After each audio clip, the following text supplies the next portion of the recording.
at the awards on Tuesday and sort of gave you back and certainly said some encouraging words. Did that help that maybe the void of kind of silence had been finally filled?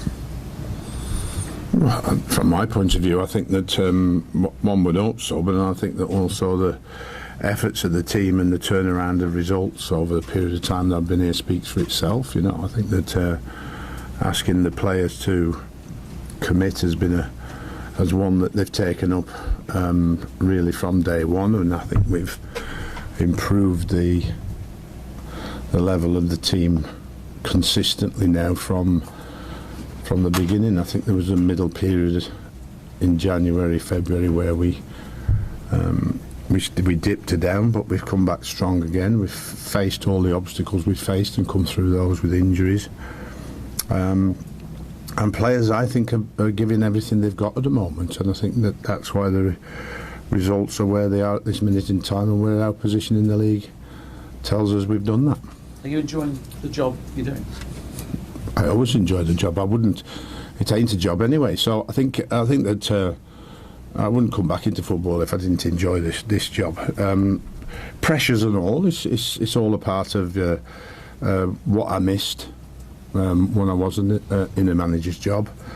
And I like the pressure. I like the feeling of the challenge week in and week out. And I think that you always meet the challenge head on and move forward with your own philosophy and get everybody behind you moving the right way. And I think that's been the case. I think that all the first team squad, all the staff that inherited, the new staff that came in, have all pushed in the right direction, and we've got ourselves in a very favourable position in the league now, and we want to try and finish the next two games and be undefeated when the end of the season comes. And I think that when we finish the season, obviously there's reflection and moving forward.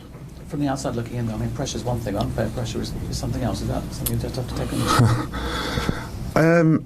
Well, it's a volatile world outside today in the Premier League. I think that it increases as the money increases and as the size of the players' transfer fees and wages that are talked about increases, then the pressure increases, and then there's criticism that you have to accept and move on with. Like, I mean, whether the criticism is fair or not is something you can't let affect you. You've got to stay internally within the bounds of what you believe in and what you want to try and achieve and what you want to try and do, and focus on that and try and make everybody happy.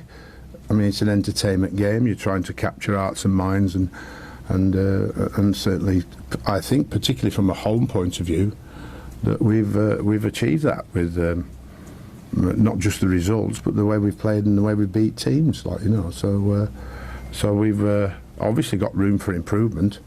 We always try and improve, and I think that hopefully that will be a big performance again tomorrow, 5:30, and another win. Is that dressing room a million miles apart from the dressing room that you've kind of inherited in terms of belief and what the players can do and the potential they may be showing now? I think it's always similar on the basis there's a lack of confidence when you first arrive, because you're here because things are not going well, which I don't think anybody expected at the start of the season, and you get the position of trying to turn that around. And you use your abilities and experience with the rest of the staff at the club to pull the players through that bit of lack of confidence that they have, and try and build that confidence again. And you do that by finding out how best the team can play with the squad that's available to you. How much would you like a pre-season with this group of players?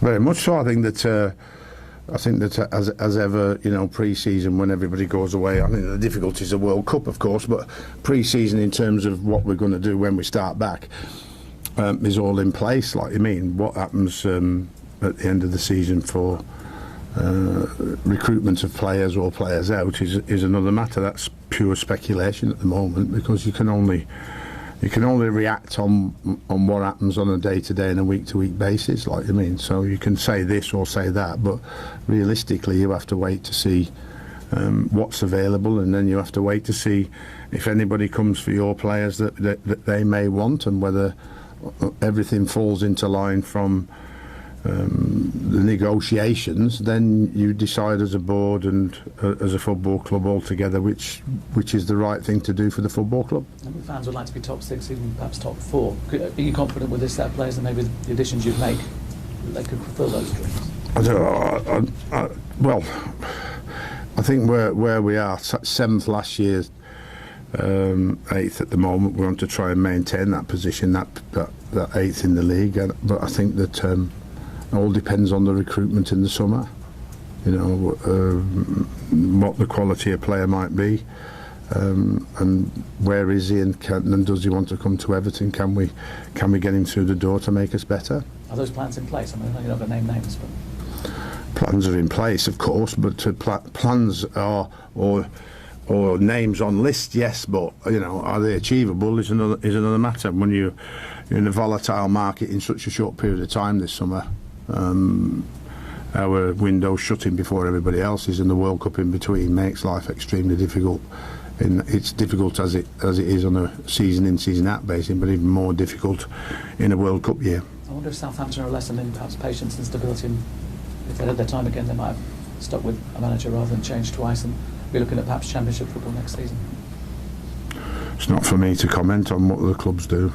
I just worry about Everton and moving forward. How important is it to get a win tomorrow in your last home game? It's very important to win every game. I think one thing you've got to, certainly I give the lads a lot of credit for, is not switching off.